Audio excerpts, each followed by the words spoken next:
Voilà, on est de retour sur ces plateaux. Il y a donc, comme vous venez de les suivre, une pétition qui a reçu des centaines de signatures contre M. Vital Kamerhe, président de l'Assemblée nationale. En clair, les députés voudraient obtenir la tête de M. Kamerhe. Je vais vous dire ce qui se passe. En réalité, il faut commencer ici d'abord à peindre les différents acteurs, les différents protagonistes de ces jeux. Vital Kamerhe,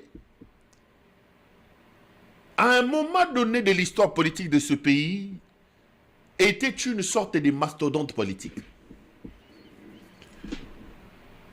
Lorsque Kamerhe s'est fait découvrir politiquement dans le pays, c'est dans la casquette d'un homme intelligent.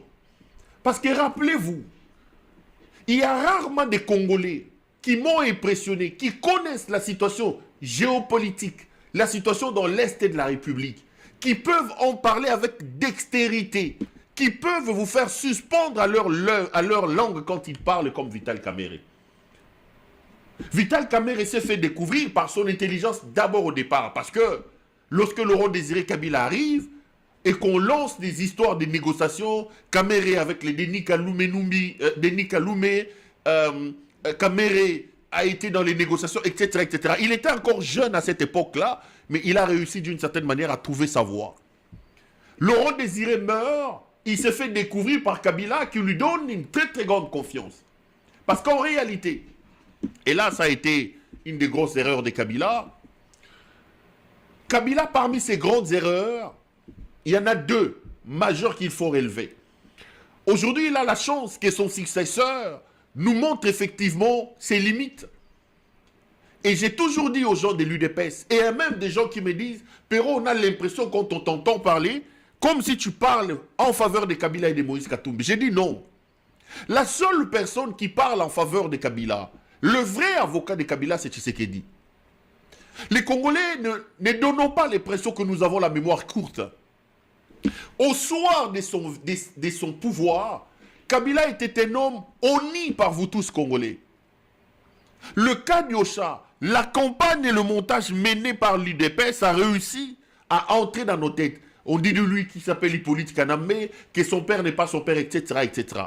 Ce n'est pas moi qui fais l'avocat de Kabila. Si aujourd'hui Kabila est remis en scène, si aujourd'hui Kabila est réclamé par des Congolais, ce n'est pas Perrault, c'est Tshisekedi.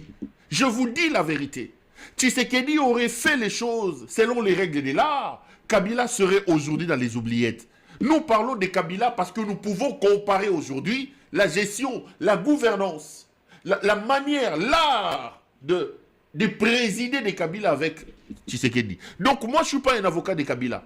Si vous voulez reprocher des choses, si vous voulez trouver quelqu'un qui parle en bien, qui fait l'apologie et la publicité de Kabila, il faut aller chez Tshisekedi, pas moi. Je disais que Kabila aura eu le mérite de mettre en exergue deux grandes erreurs. La première erreur de Kabila, c'est le manque de sanctions. C'est quelqu'un qui déléguait le pouvoir, qui à un moment donné respectait la séparation du pouvoir. Ce qui se passe aujourd'hui au pays, c'est quelque chose qu'à l'époque de Kabila, on n'a pas vu. Kabila avait ses défauts, mais c'était un homme d'État qui savait respecter les institutions de la République et leurs animateurs. J'ai été plusieurs fois conseiller des ministres dans ce pays, je sais de quoi je vous parle. Posez la question à Évariste Bochab, il est vivant. Posez la question à Thomas Louaka, Los Angeles, il est vivant. Posez la question à Obemina Kunjalanjoko, il est vivant. Chaque jour à 6h, 5h, 6h du matin, Kabila prenait son téléphone pour appeler les chefs des institutions. Chaque semaine, ils avaient au moins une rencontre en coulisses avec Kabila pour parler pays. Il appelait son téléphone, comment ça va? Aujourd'hui, posez la question à Vital Kamerhe, il lui arrive de faire 6 mois sans avoir un coup de fil du président de la République. Pourquoi? Parce que si vous avez un médiocre qui croit que la gestion de la République, qui ne comprend pas que la République a ses normes, a ses principes, que le règle de la séparation de pouvoir, que la République doit transpirer, doit fonctionner correctement. La République aujourd'hui, c'est le roi soleil. La justice, c'est celui, Le Parlement, c'est lui. Le gouvernement, c'est lui. Tout, c'est lui. La volonté d'Ngeleka est devenue aujourd'hui une parole d'évangile. Ce n'était pas le cas à l'époque.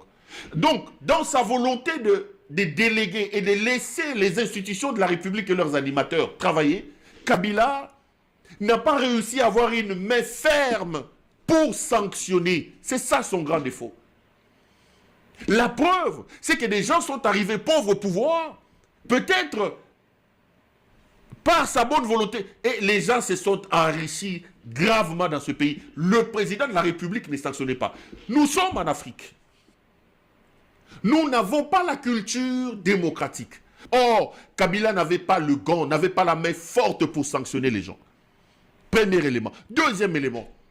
Kabila se laissait entourer. Kabila a commis l'erreur de se laisser, de créer cette classe de ce qu'on a appelé des caciques. Est-ce que c'était une erreur? Évidemment, il prend le pouvoir à 29 ans. Il n'a pas la culture congolaise. Il n'a pas grandi chez nous. Dans sa volonté de déléguer, il va se retrouver à un moment donné pris en otage par ce qu'on a appelé des caciques. Ce sont ces caciques-là qui ont amené Kabila dans de grandes erreurs et qui ont plongé le pays là où le pays se trouve aujourd'hui. J'espère que nous devons retenir des leçons que ceux qui viendront après vont apprendre. Les caciques, ce qu'on a appelé des caciques.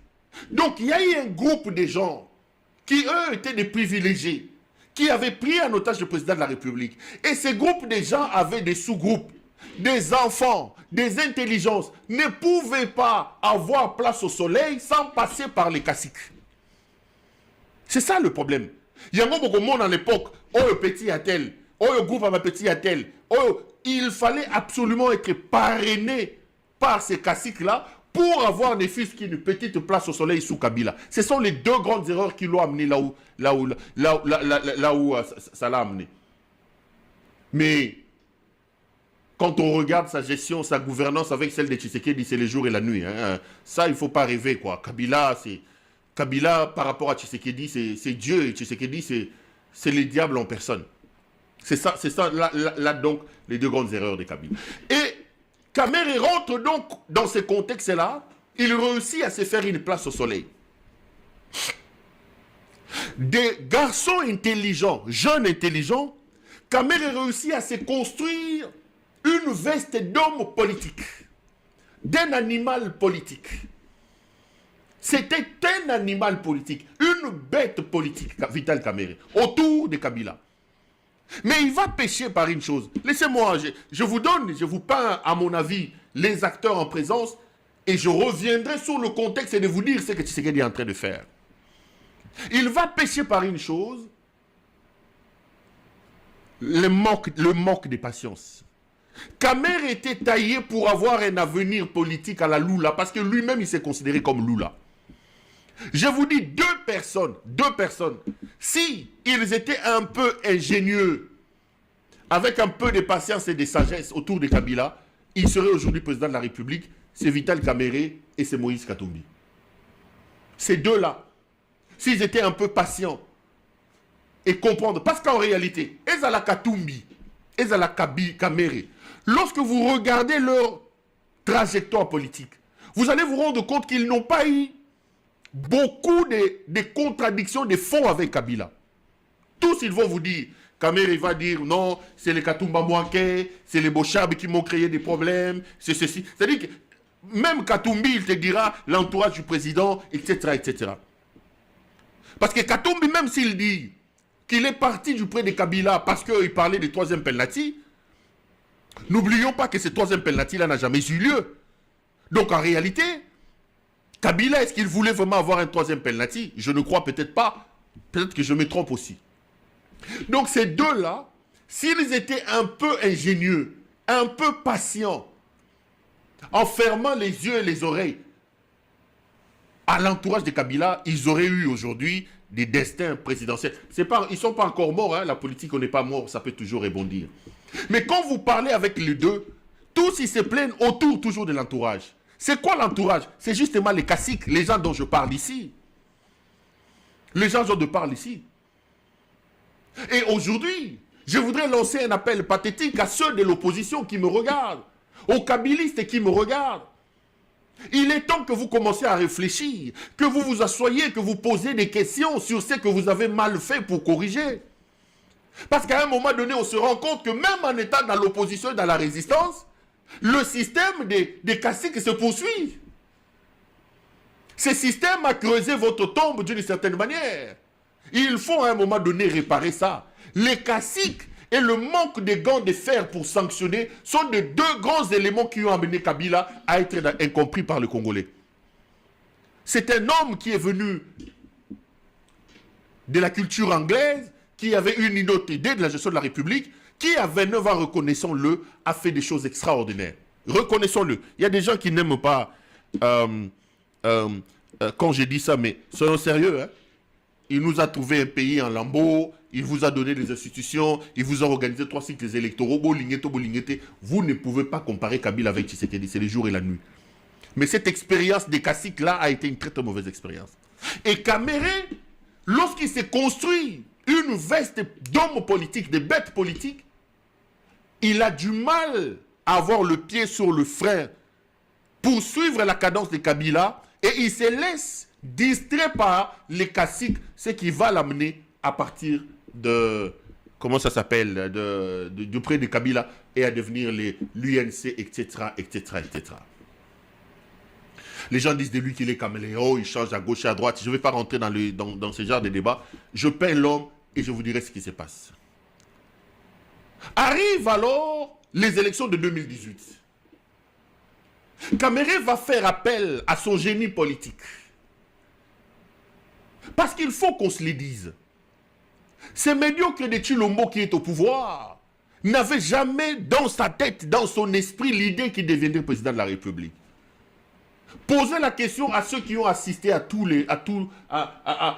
rendez-vous, etc. Lui, en allant rencontrer Kabila, dans sa tête, c'était qu'il deviendrait, comment ça s'appelle? Il deviendrait Premier ministre. Il devient président de la République. Kamere l'amène au Kenya, faisant appel à son génie politique. C'est Kamere qui va, d'une certaine manière, prendre des contacts à gauche et à droite. Je vais vous révéler une chose. Même son mariage fantôme avec Denise Nyakeru, c'est l'œuvre de Kamere. Parce que ici, je vous dis la vérité. Même son mariage fantôme. Parce que depuis que j'ai lancé cette histoire de Lakissa photo, ils ont raté. Kamere va même rafistoler ce mariage qui n'existait plus. Parce que l'homme était déjà Mario vivant chez Gisèle Mpela, etc., etc. C'est Kamere qui stratégiquement va se dire non. Naboboulou ne ya désordre ne ya kibolumbu, azana mutumoko boye, pour des raisons géostratégiques, allons négocier avec cette femme-là qui l'accompagne, parce que cette femme-là est supposée être de l'Est de la République, ça va nous créer de l'équilibre. C'est Kamere qui met ça en place. Quand je leur pose la question, que sa photo à Liba, la photo à Liba les a raté, parce que c'était un mariage négocié. C'est un mariage fantôme. Ça, c'est la vérité. C'est comme ça, c'est la vérité. Donc, c'est lui qui, d'une certaine manière, va sculpter ces messieurs. Et ils prennent le pouvoir. Lorsqu'ils prennent le pouvoir, Kamere va commettre quelques erreurs. Sa plus grande erreur, c'est de vouloir rester avec quelqu'un qui n'a pas des agrégats d'État. Tshisekedi est un homme de la rue, dans sa manière de penser et dans sa manière de faire. C'est un homme de la rue. C'est qu'eux, ils appellent faussement un Quinois. Ce n'est pas un homme d'État. Ce n'est pas un homme qui connaît la valeur de la parole donnée. Ce n'est pas un homme qui a le sens du respect des engagements pris. C'est un bandit. Passez-moi cette expression. C'est la meilleure expression pour expliquer cet homme. Un homme qui n'a pas du respect pour lui-même est un délinquant. Un homme qui n'a pas de respect pour sa propre parole est un bandit. Si vous avez une autre expression, donnez-les-moi. Donc, Kamere va faire l'erreur. 2 erreurs. La première erreur, c'est l'erreur de croire qu'il a affaire à un homme d'État. Et pourtant, il a affaire à un homme de la rue. Qui n'a aucun principe, qui n'est guidé par aucun idéal. qui n'est guidé par aucune vision, sauf la vision du banditisme. Il y a Moyibi, et le reste. Non, ce n'est pas l'État qui le guide. La deuxième chose, il va aussi commettre l'erreur de vouloir s'enrichir d'une certaine manière.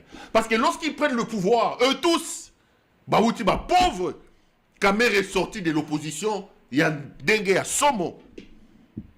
Plusieurs de ces maisons à Djébé, etc. ont été vendues.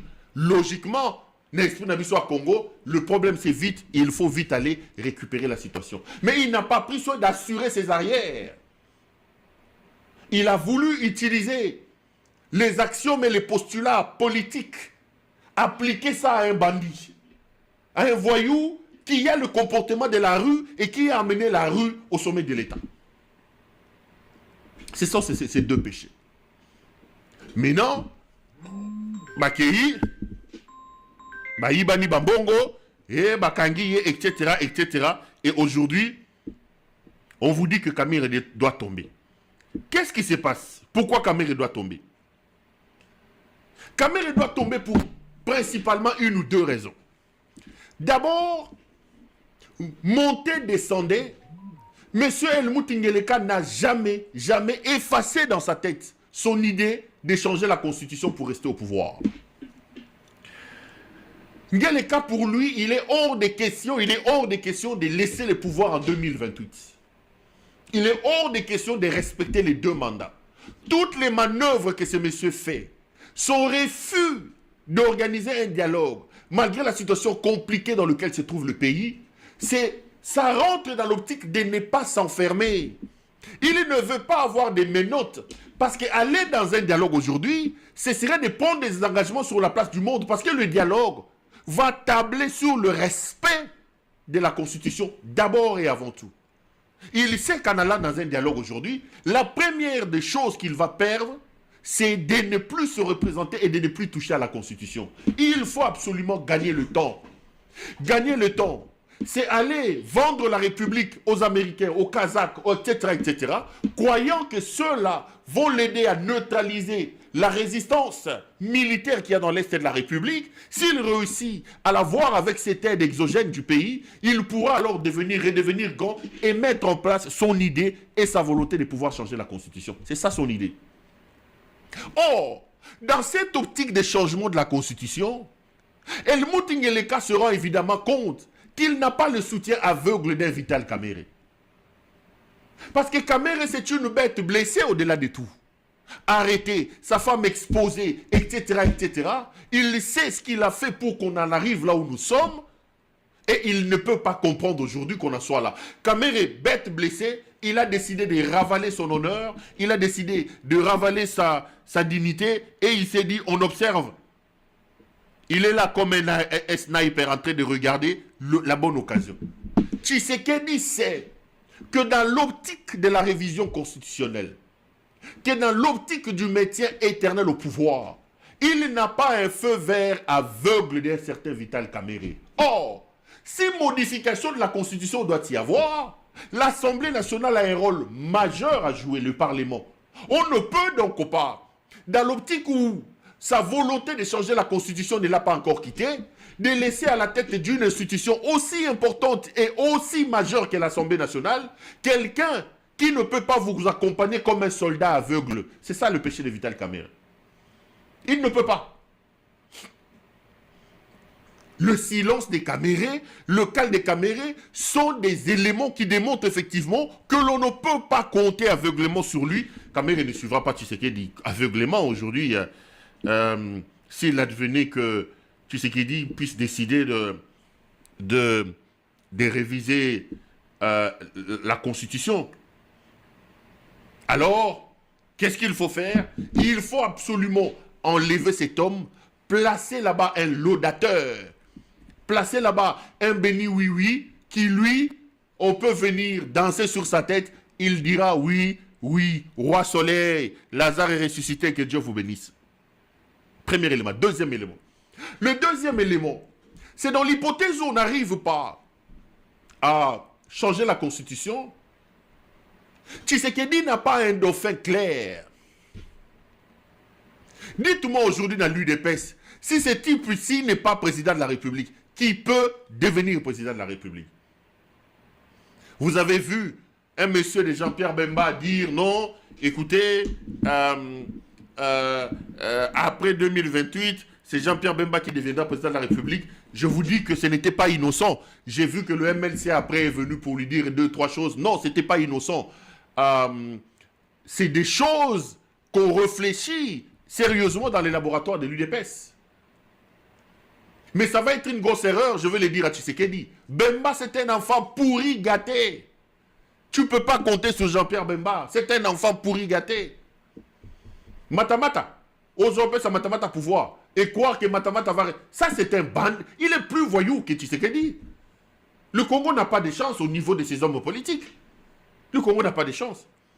Donc, dans l'optique où on ne revise pas la Constitution et que l'on doit aller dans une logique de trouver un dauphin, on ne peut pas avoir un Kamere fort qui a réussi à se refaire une santé financière, qui est président d'une grande institution comme l'Assemblée nationale, dès lors qu'on n'est pas sûr que Vital Kamere va suivre. Nous ne révisons pas la Constitution, mais qui est-ce qu'on doit... Est-ce que Sogalala Lamouka-Lobi, Marthe Kassalou, Denise Niakeru, Anthony Tshisekedi, ce sont des candidats, est-ce que Vital Kamere va les suivre? Il n'est pas sûr de ça. Il n'est pas sûr que Kamere le suivra. Or, Kamere qui ne suit pas, Kamere qui n'est pas un béni oui-oui, alors qu'il est président de l'Assemblée nationale, à la tête d'une grande institution, alors qu'il s'est fait une santé financière pendant tout ce temps, est une menace. Du coup, dans cet imbroglio-là, le mieux à faire, c'est de neutraliser ces Kamere dont on n'est pas trop sûr de sa loyauté et surtout de sa capacité aveugle à vous suivre comme des moutons. Il faut absolument le neutraliser. Il faut absolument le neutraliser. Mais il faut faire attention, les amis de l'UDPS. Vous n'allez pas trahir l'humanité tout entière et croire que vous allez gagner à tout prix. Parce qu'aujourd'hui, je vous fais des révélations. Kamere est président de l'Assemblée nationale. Ils ont coupé complètement l'essentiel des frais de fonctionnement. Que Mbosso gagnait, Kamere ne les a pas. Kamere fait 2, 3, 4, 5 mois sans avoir M. Tshisekedi au téléphone alors qu'il est président de l'Assemblée nationale. Ils prennent toutes les décisions dans le cadre de leur parti politique. Là, ils ne mettent pas Kamere. Et là aussi, il faut relever ici la folie d'un homme. Le faux professeur constitutionnaliste Mbata.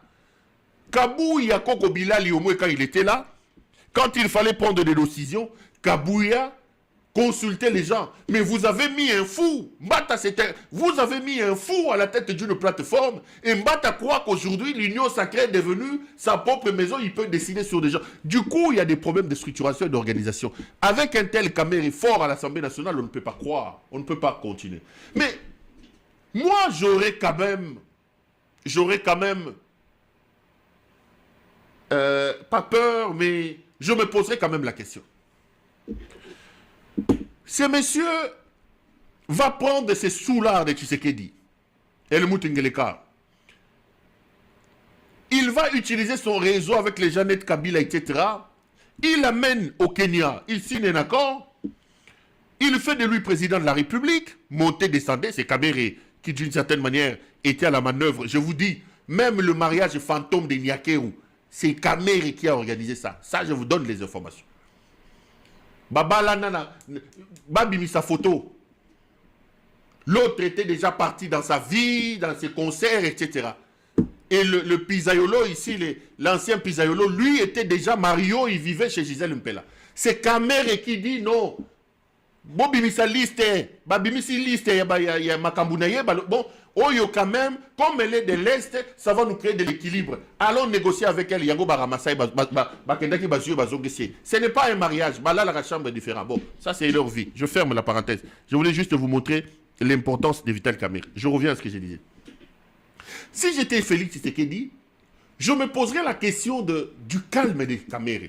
On a l'impression qu'aujourd'hui, Kamere est devenu un homme taiseux, un homme silencieux, qui reçoit des coups, mais qui ne dit rien. Qui reçoit des coups et qui ne dit rien. Bokei naye, nanani na Nairobi, Bosigné Bako. Bozongi naye, vous respectez à côté. Il est toujours là. Bozu Mwasi Naye, Bokangiye, Bolobi Naye, Ake Makala, il est là. Vous l'avez humilié. Bozu Mwasi Naye, Bozu Bananaye, il est toujours là. Vous organisez l'histoire de Malanga. Ils vont tirer celui pour les tuer. Kamere est toujours là. Bon Mati Bokiti, il est toujours là. Ils l'ont humilié. Aujourd'hui, je vous dis que Kamere n'a aucun représentant au gouvernement. Même son ancien beau-frère, Oyonani Boji. Son ancien beau-frère.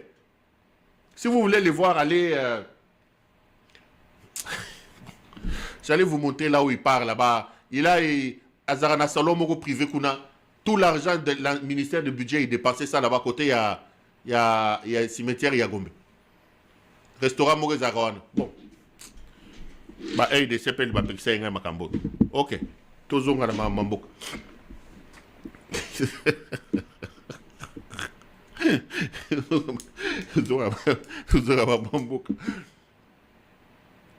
Bozu ancien beau-frère naïe, Aimé Bosch. Vous les nommez ça parce que Ezala Aimé Bosch. Ezala Oyo, camarade de Mouya Yao Nani, Sakombi. Ils sont au gouvernement non pas par la volonté de Vital Kamere. C'est des débauchés que Vital a débauché, que Tshisekedi a débauché. Kamere est toujours silencieux. Aujourd'hui, Alinga qui est d'Assemblée nationale, oh non, il faut le soumettre aux primaires. Il est toujours silencieux. Mais là, maintenant, vous faites des bruits pour l'enlever de l'Assemblée nationale, il est toujours silencieux. Qu'est-ce qui se passe? Lorsqu'on met un peu de lunettes, on a l'impression que Kamere est un sniper. Il a déjà son œil dans les viseurs, mais il attend le bon moment. Faites ce que vous voulez. Crachez sur moi, pissez sur moi, insultez-moi, humiliez-moi. Kamere, c'est quand même un homme politique. Qui a décidé de quitter avec fracas Kabila? Qui a fait face à Etienne Tshisekedi? On lui a dit, nous tous, nous devons nous aligner derrière la candidature de Tshisekedi. Il a refusé. Mais comment Kamere peut-il se montrer un enfant doux qui encaisse des coups devant un type qui n'a aucune moralité comme Tshisekedi? Moi, Tshisekedi, moi, UDPS, je me poserai la question. Ce silence de Kamere n'est pas innocent. Ce n'est pas une brebis muette qu'on amène à l'abattoir. C'est un homme politique qui a encore des entrées à gauche et à droite. Il faut que les gens réfléchissent sur le silence des Kamere. Mais ce silence doit aussi poser la question, doit aussi amener les gens à se poser une question. Et surtout à M. Ngeleka Wabulumbu. Et le mot Ngeleka, tu n'es pas Dieu. Tu n'es pas Dieu. Denis Inyakeru, le Congo n'a pas commencé avec vous et le Congo ne finira pas avec vous. Vous êtes tellement amnésique, vous êtes frappé par une folie que vous croyez qu'aujourd'hui, vous êtes le centre de l'univers. Une vision nombriliste. C'est une folie. Le Congo n'a pas commencé avec vous. Vous n'êtes pas éternel. Vous ne pouvez pas trahir tout le monde. Trahir tout le monde. Ce monsieur n'a aucun respect, aucune considération avec ses partenaires. Nous sommes en politique. Ça va se payer cash. Tôt ou tard, d'une manière ou d'une autre, vous payerez cash. Coupez ça, envoyez ça à ces gens. Les amis, prenez ça pour dire. Ce monsieur finira très mal. Ngeleka finira très mal. Kabila a fini avec Kingakati. Kabila a fini avec ceci. Sa femme est là, bazo vivre. Ces gens, croyez-moi, croyez-moi. 2 mois, 3 mois après leur départ, Niakeru sera pire que Brigitte Macron. Tozana Binoawa. Matame Kokoya. Mabeleki. Mabeleki. Comment on peut être président de la République à ce niveau de responsabilité? On ne respecte rien. On n'a aucune considération par rapport à ses partenaires. Aucun respect par rapport à ses amis. Kabila trahi, Katumbi trahi, Kamere trahi, tel trahi. Mais qu'est-ce qui se passe avec cet homme? Il prend des engagements. Kagame trahi, Museveni trahi, Lorenzo trahi. Même Sassou qui est en face ici n'en veut plus. Non, non. Vous pensez que vous allez vous en finir avec Kamere? Vous pensez que vous allez... Quand ils disent que c'est une gestion opaque, de quelle gestion opaque on parle? C'est M. Bindoule ici qui était de l'UNC, qui est aujourd'hui de l'UDPS, il parle de gestion. Quelle gestion opaque? Il dit, oh non, nous, on n'a pas de... On n'interpelle pas. Mais quand on veut interpeller les gens, l'UDPS refuse. Puisqu'aujourd'hui, le Parlement est une caisse de résonance de M. Ngeleka. Vous pensez que Kamere a le droit de faire inviter un ministre à la tribune là-bas sans que Tshisekedi l'accepte? On va encore lui créer des problèmes. Il parle de gestion pas que Mbongo Bokata, il dit qu'il est allé parler avec les M23. Mais Tshisekedi lui-même parle avec les M23. Tshisekedi, lui, c'est le vrai parrain, le vrai patron des M23, c'est Tshisekedi. Monsieur Ngeleka, la TikTokeuse et le Moutès, Tozana Bino Awa. Tozana Bino, Mamonambwa, Tozaliawa. Boso pelaye potopoto azota la bino. Boso pelaye mai azota la bino. Boso pelaye makila azota la bino. Vous pensez que c'est un idiot? Et en plus, il est de l'Est de la République. Batouana, quand il décide. Mais tu sais qu'il mérite ça parce qu'il trahit tout le monde. Donc l'affaire de Kamere, en réalité, c'est une affaire d'un homme qui ne se vend pas en soldat obéissant. Tu sais qu'il veut avoir des chiens obéissants qui aboient autour de lui à sa guise. Et dans son optique diabolique de se maintenir coûte que coûte au pouvoir, il sait qu'il ne peut pas compter sur l'accompagnement aveugle d'un Vital Kamere et du coup, il faut couper sa tête. Voilà, la vérité est celle-là. La vérité est celle-là. Mais le comble dans tout ça, c'est que le peuple ne gagne rien.